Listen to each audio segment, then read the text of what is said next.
Evening. Another Q&A. Valentine's week. Just had Valentine's. Did you do anything nice for Valentine's? You worked. Oh, I spent it on my own, cooked a romantic meal for one. A romantic meal for one. Was he doing nights? Me and the dog, yeah, he's on nights this week. He's on nights this week, so we'll let him off then. We'll let him off. I Did spent you? all of Valentine's Day taking my eldest around Leeds University for an open day.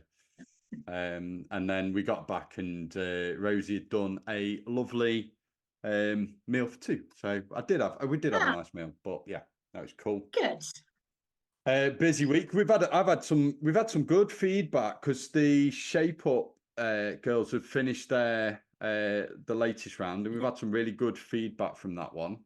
Yeah, really good. Really good. Yeah, and I know that we've got a couple sort of staying on for the next rotation of the Shaping Up, which is good. Yeah. And I'm having some good feedback from the Shaping Up girls as well. Really good progress. I think one of the things as well, because we talked about maintenance, and I talked about maintenance quite a lot in the feedback video. So I might go through that a little bit later on if we've got time. But just, it's one of the things that people don't often talk about when they go into a fat loss phase. It's like, well, once you've lost the weight, how do you maintain it? And, you know, one of the things that we're building into this, and I've kind of said to the girls doing the Shaping Up, is that we're going to give them a week or two of kind of a diet break where they practice the skills they need to maintain. And actually, they've had a couple of them have had, because of illness and things going on, they've had a couple of weeks where they've had to practice some of those skills already. Yeah. That's something that I think a lot of these diet plans just don't. I mean, it's really from a slimming clubs, and I'm not going to mention names, but you know, everybody knows the slimming clubs. They don't want you to know how to maintain, because I think Weight Watchers, and I'm going to name one, but Weight Watchers, the guy on there, I think it was their chief financial officer, was on the BBC News a few years ago, and he said that their entire business model relied on around 80% of people not maintaining weight loss and going back to them. You know, so, and actually what we want to do is, you guys never, if you do work with us and you get to where you want to be, the only reason you'll stay with us is because you think we're ace and you want to be with us, and you know, but actually we don't want you to have to do any other diet again. It's once you've done what you need to do, you know what you've got to do moving forward. So questions, where's my, oh, it's disappeared now, where's it gone? There we go. I got some really good ones off social media this week, and I'm going to go straight in with protein. So one of the questions on the question box was how to hit 140 grams of protein a day without eating eggs or too much meat on a 1750 calorie intake.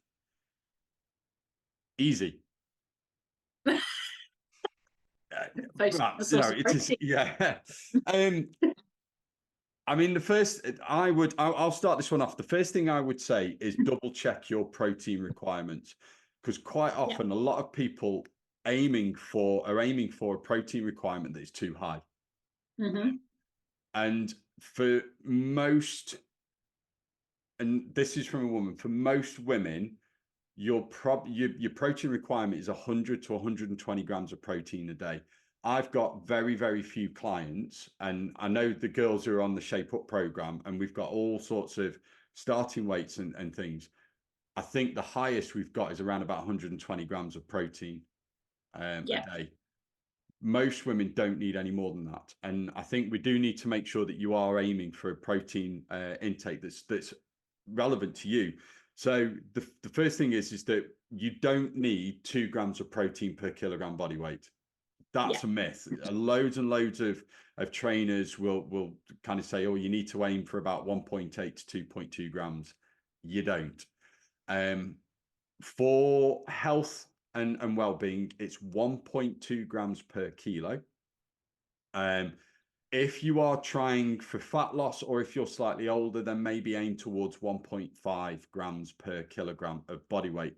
Now, when we say body weight, actually what we mean is not necessarily the weight that you're at now, because if you are somebody who's got quite a bit of body fat to lose, let's say 20 pounds or more, so 10 kilos or more, then I would actually look at your goal weight as the weight to use. So let's say you are trying to lose, say, 20 pounds, and you're aiming for a goal weight of, say, or 10 kilos, and you're aiming for a goal weight of, say, 70 kilograms. You might be at 80 now, and you're aiming for 70. Then use 70 kilos as your starting weight, and 1.5 times that gives you a protein target of 105 grams. Okay, if your body weight is 90 and you're trying to get down to 75, 80, then, you know, at most we're looking at 120 grams of protein. All right. And I would say, and obviously if your weight is higher, so if it's 100 grams, 100 kilograms plus, and you're trying to lose 20 kilos to get down to, say, 80 kilos as an ideal body weight, then again, it's 120. We don't need to be aiming for too much. That's not to say that, you know, if you want to go for 140 because it fills you and it keeps you satisfied, that's not to say that you can't aim for that, but don't try and aim for this really, really high target when actually, to start with, you only need something that's down here. Okay, so that's the first thing I'd check. Then, how do you hit your protein? So come on then, Alice, give me your top tips for getting your protein in. They'll be the same as mine, so I'll let you go. Yeah, it's not actually, let's say, as difficult, especially when you're looking at not wanting to include too much meat in your diet, because we work with clients who do follow like vegetarian diets, and it is still obviously possible.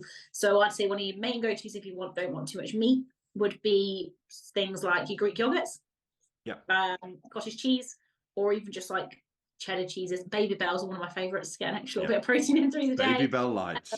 Baby Bell Lights, 2 of them, 10 grams of protein, you're done.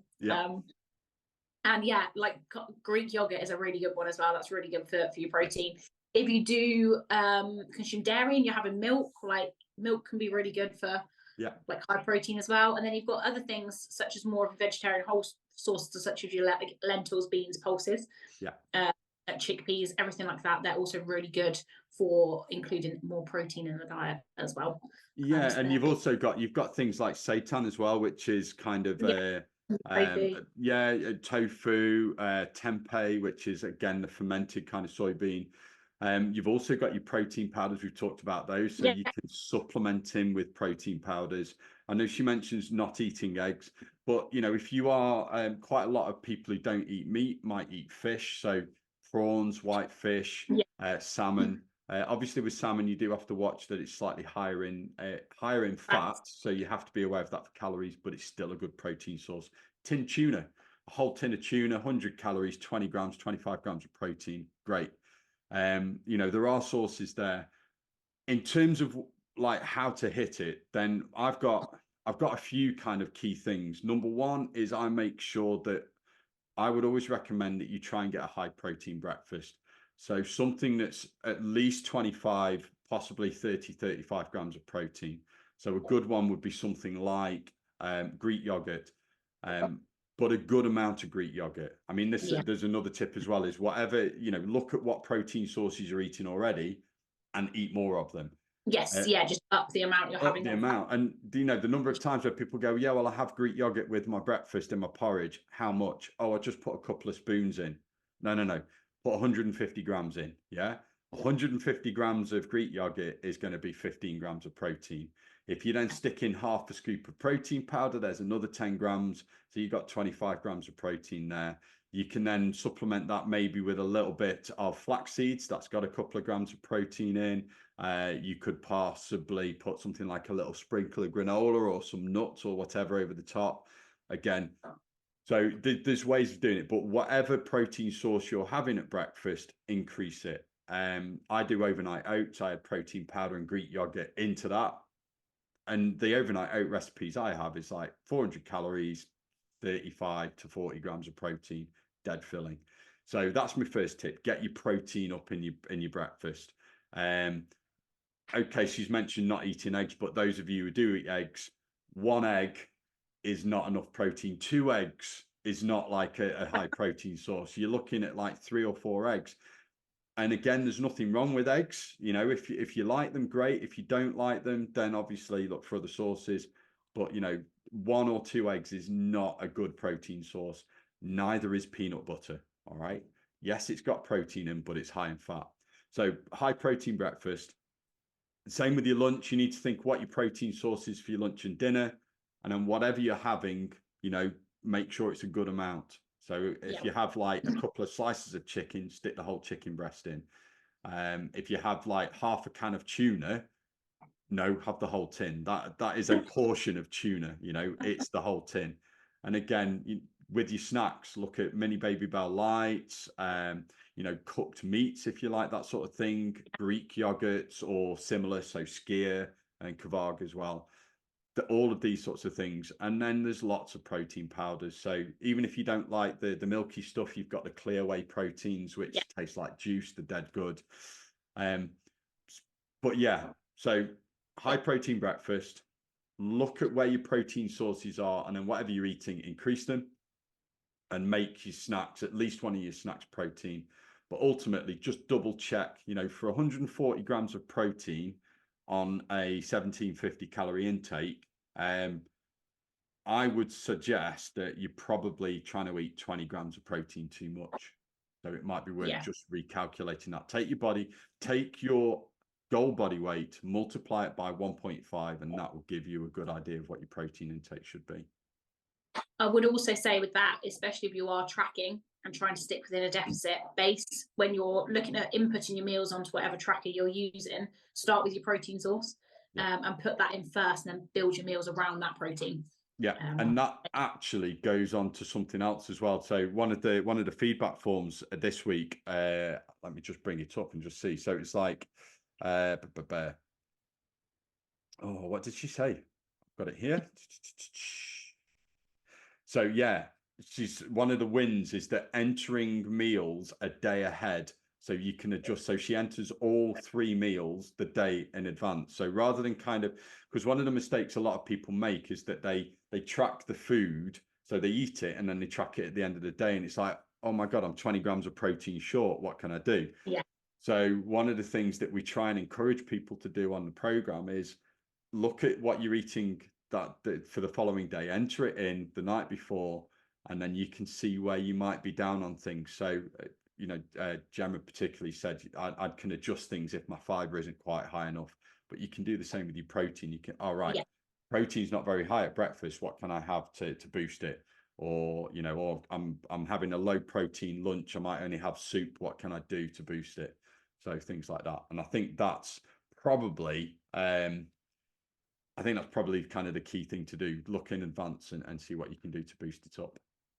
Cool. All right. So next one. How do you, this is a good one. So how do you remember to take your supplements every morning? Mine live next to my kettle. So every morning, my morning routine is very much the same every single day. Get up in the morning, let the dog out, put the kettle on. So because they are right there by the kettle, I look at them when I go to put the kettle on. So because I see them, it's that visual cue of, oh, I need to take them now. So I'll take them while the kettle's boiling, make more coffee, and then we go from there. So for me, having them out and visible 100%. is just helping to build that habit. And yeah, by having them out all the time, they're just there. It can then work the opposite for if you're trying not to snack, where if you hide them away, you don't see them, so you're less likely to want them. But yeah, if you're trying to remember supplements, put them where you can see them. I do the same. Part of my nighttime routine is to, so they're by the kettle, but I put them out just to save time in the morning. So I kind of, I've got my vitamin D and my omega-3, my creatine, and they're all out there next to the glass all ready. So I took the kettle on, fill it with water, put everything in, done. Yeah. And it's what you call priming your environment, make it obvious. And then you're stacking a habit that you want with something that you already do. And like you say, the other way, you can use it in reverse by stopping you from doing stuff. So hiding the snacks, hiding the biscuits, put them out of sight, out of mind. That's a good one. That was a quick one. I knew you'd be the same as me. I knew you'd be the same as me. All right. Actually, that leads on. So talking about supplements. So how much creatine, they put creative, how much creatine should I take? I'm assuming that's what it is. Yes, it is. Do I need to do a load phase? Right. So creatine. Do you want to take this one or shall I? We could do a mixture. So I think it also depends on the person as well. In my household, it's very different between what we're taking in terms of creatine. I tend to take about 2.5 grams a day, just one scoop. I don't bother with a loading phase. You don't need to, it's not necessary. And just that every single day. It doesn't matter when in the day you take it. It is a reminder that I haven't actually had one today because I didn't have one all breakfast. It goes to show how habits are important. But yeah, and then that's really enough. But I actually read, because I'm a loser, the back of my bag of creatine the other day, and it said to take 1 to 2 5-gram scoops a day. I was like, if you didn't know and you're just going out, like, you know, getting into this, and it's such a big thing in the fitness industry at the moment, like creatine is really getting its time, I think, for all the right reasons, absolutely. But if you didn't know, you walked into the shop or you've got a bag and you read the back of that, if you then saw like your scale weight jump up because you can retain more water, you'd be like, well, this is terrible. But yeah, you don't really need to be taking 10 grams of creatine a day. But in terms of how much, yeah, it can depend on like body weight, but yeah, you don't need to bother with the loading phase. It is. In terms of creatine, it is entirely body weight. I mean, you can do a loading phase. So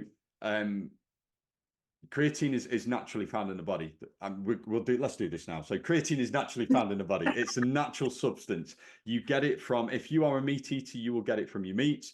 If you don't eat meat, if you're plant-based diet, then the chances are that your creatine levels in your muscles are going to be quite low. And so a supplement really would be something that you would benefit from. It's not essential. That is to say, it's not essential, but it is something that you would massively benefit from. So creatine is part of the kind of energy systems within the muscles. It's sort of a fast access energy, and we use it for things like sprints or bursts of power, so weightlifting, sprinting, stuff like that. Now, if we take creatine supplements, we can saturate the muscles so that it's got loads and loads of that fuel source to access, and that's why we take creatine. It is the most researched supplement, and it's been shown to have loads of benefits in terms of power generation, increasing strength, improving recovery, and because of that, it can help with building muscle. But the other benefits, especially as we age, is it helps preserve and maintain muscle, which is important. Past the age of 30, we've said this before, you can lose 1% of your muscle mass every single year if we don't do something about it. Creatine can help mitigate that alongside strength training.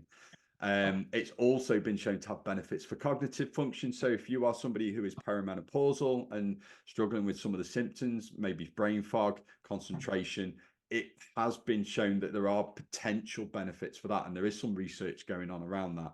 So there are benefits there. Like I say, you can do a loading phase where you can take sort of 10 to 20 grams a day over a week or so to try and saturate the muscles quickly. Not necessary though. If you take sort of 3 to 5 grams a day over a period of time, then up to about a month later, your muscles will be saturated with creatine, and you can just keep taking that. How much to take, again, like Alice says, depends on body weight. The actual value, I think for most people, is 0.03 grams per kilogram of body weight. So if you are somebody who is about 100 grams, then 3 grams, 100 kilograms, for example, then 3 grams per day would be your saturation value. So, you know, you can take 5 grams, that's fine, but you actually don't necessarily need that. Okay.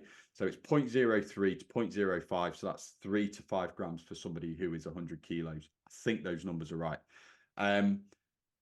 If you are a woman going through perimenopause, there has been research to suggest that taking twice that amount, so somewhere between 6 and 10 grams, for example, which is would be fine. But some people suffer with some stomach bloating. So if you do, just split the dose. Don't stop taking it. Just take 1 in the morning, 1 in the evening, and lower the dose, because it's the amount you take that can trigger it.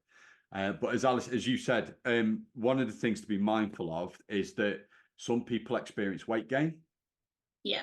It is water weight. What creatine does when it goes into the muscles, it pulls water in, which is great because it means the muscle is working more actively, more effectively, more efficiently. And we want that because it makes our muscles appear fuller. And if you want that lean look, then that's what you want. It will only pull the water in while it saturates. Once it hits saturation, that increase stops.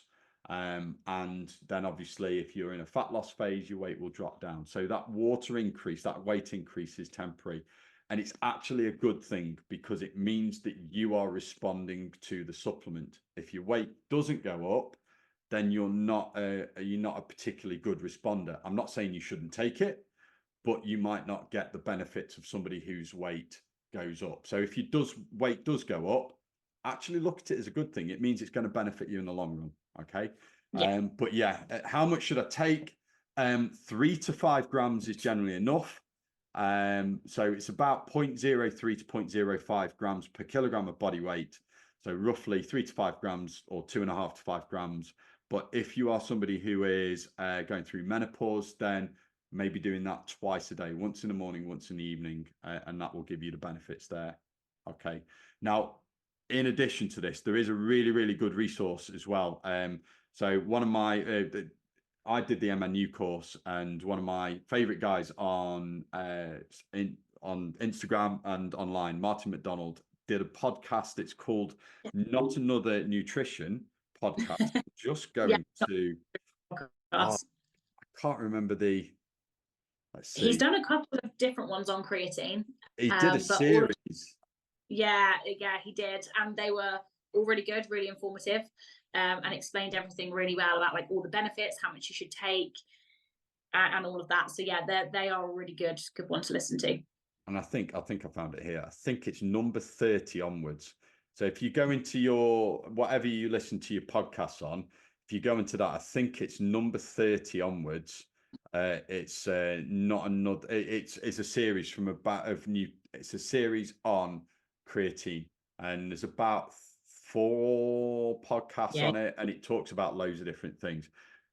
They're really good. And actually I would go and listen to some of his podcasts, because they are really, really good. Loads of evidence base. It cuts through all the BS around nutrition and fat loss. So definitely give him a listen. I might have to tag him in on this and just see if he replies. He generally does. He generally does. Cool. All right. So 2 more questions.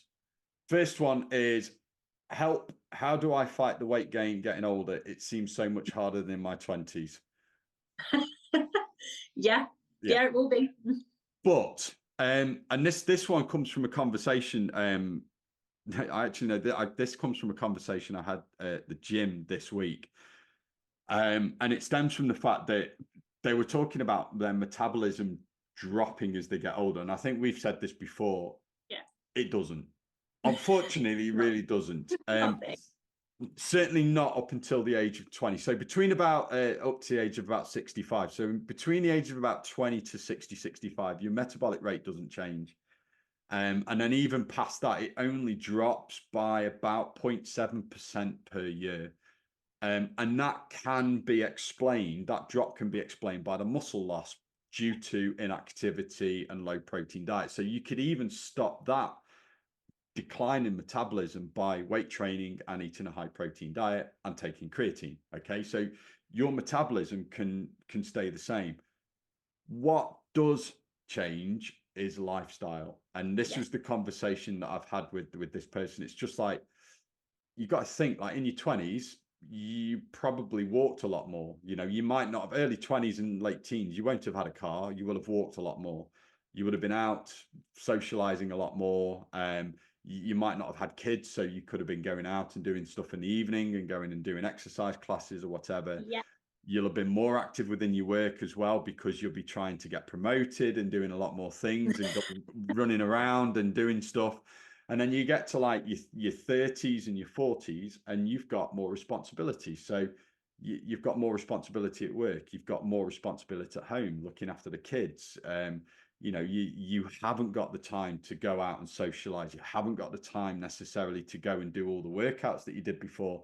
You become less active. You become more sedentary. And then our eating habits change. You know, our tastes in food might become more refined.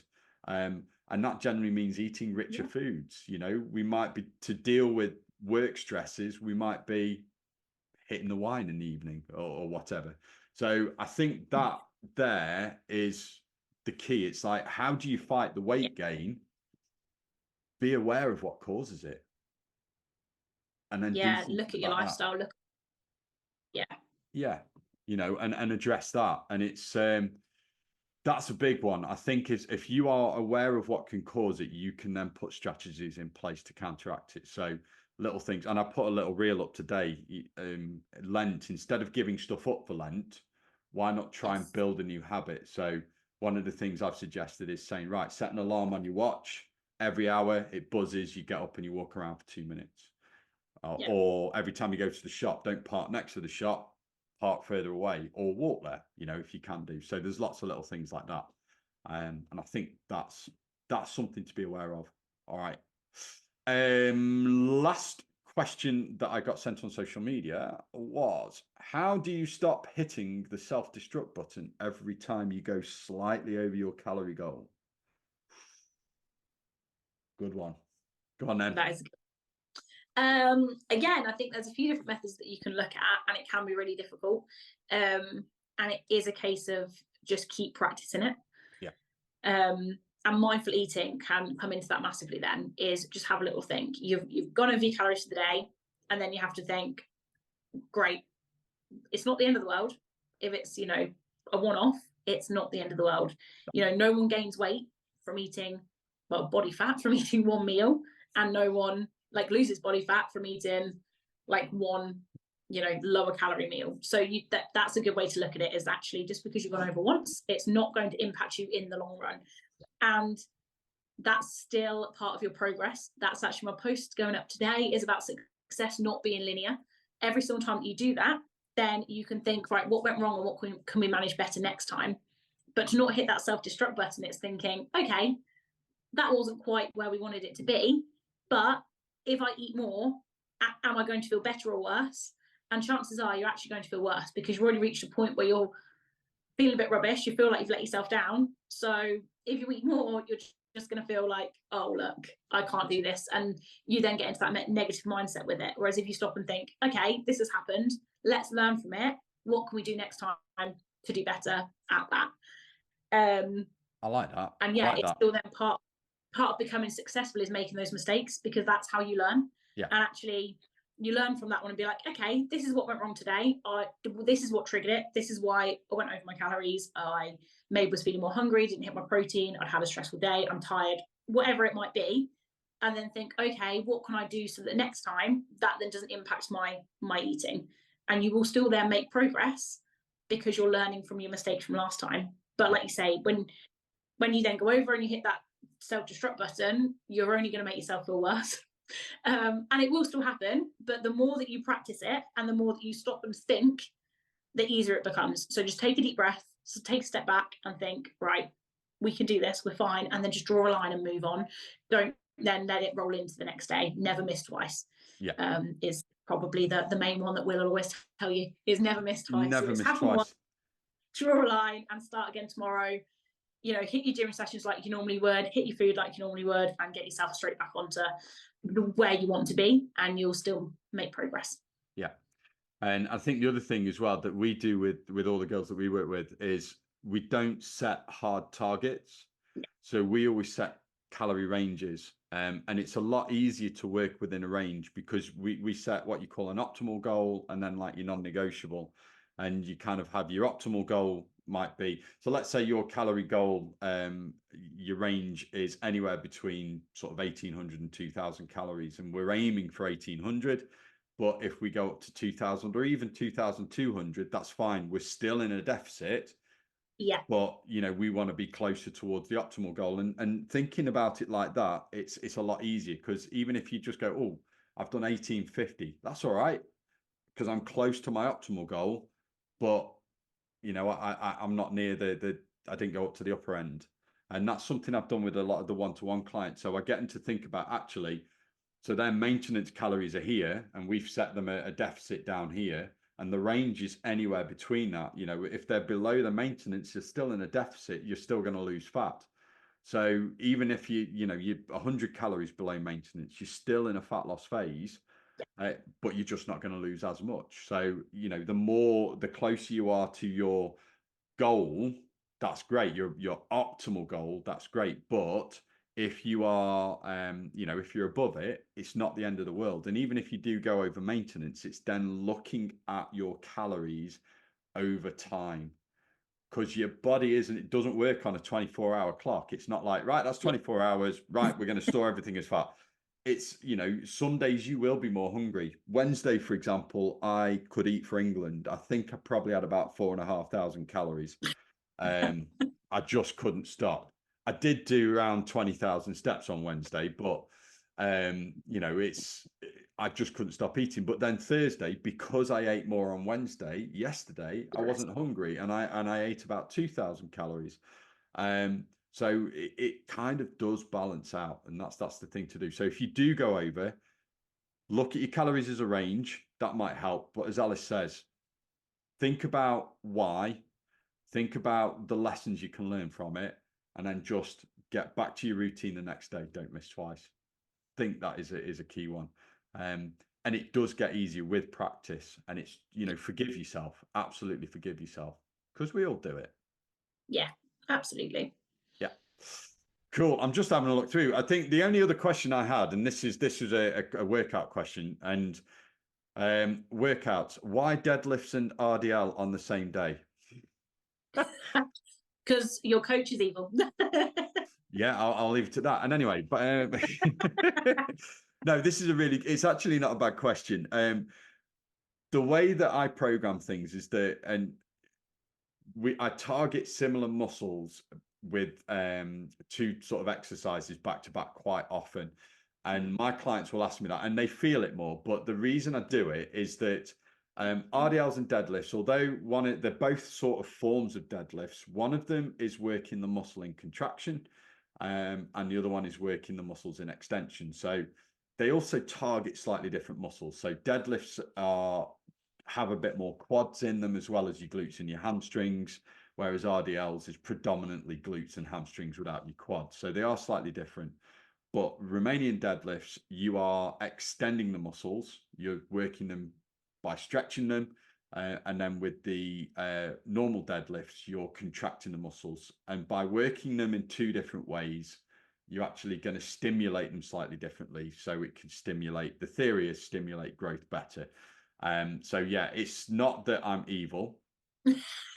I know who's asked this question. It's not that I'm evil. It's just, and I did explain this to her, but it's to work the muscle. And I do the same thing with things like leg extensions and heel raise goblet squats, which are another favorite superset of mine. Yeah, I had that in a program once, and I remember having loads of fun that day. Yeah. And when that program day was up, that was always the end of the workout as well. That was the finisher. Yeah, it was the finish. And it's really good, because again, your leg extensions, contracting the quads, your heel raise goblet squats in extension, and it burns, but it really does help build strength in your legs. And I do it in a lot of others. So I do it with things like lat pull downs and then dumbbell pullovers and things. So if you are looking at workouts, doing two exercises that seem to be similar but actually work the muscle in slightly different ways is a really good, effective way of building strength and building muscle within that area. So yeah, cool. You doing anything fun this weekend, or are you working again? I'm working this weekend, then I'm away next weekend. So we've just got to get through one more week, and I'll be at seaside. So yeah, be at work. And then I have got my sister staying tomorrow night, so that'll be nice. But, that'll be very nice. Yes. Well, we've got the boys this weekend, so I'll be working in the morning, and then tomorrow afternoon I'm going to go and pick my boys up, and God knows what we're doing. It'll all be fun and games.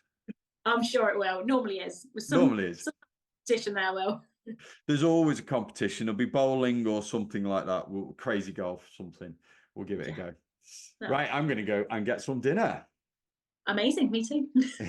All right, Nellis, I will speak to you soon, and you guys will be back next week. I think we're doing it Thursday, aren't we, next week? We are, yes. Sorry, ruining the routine. That's all right. But yeah, we'll be doing it Thursday night next week, so keep an eye out for this Q&A next week. All right, it's bye from me. And bye from me. All right, see you later, guys.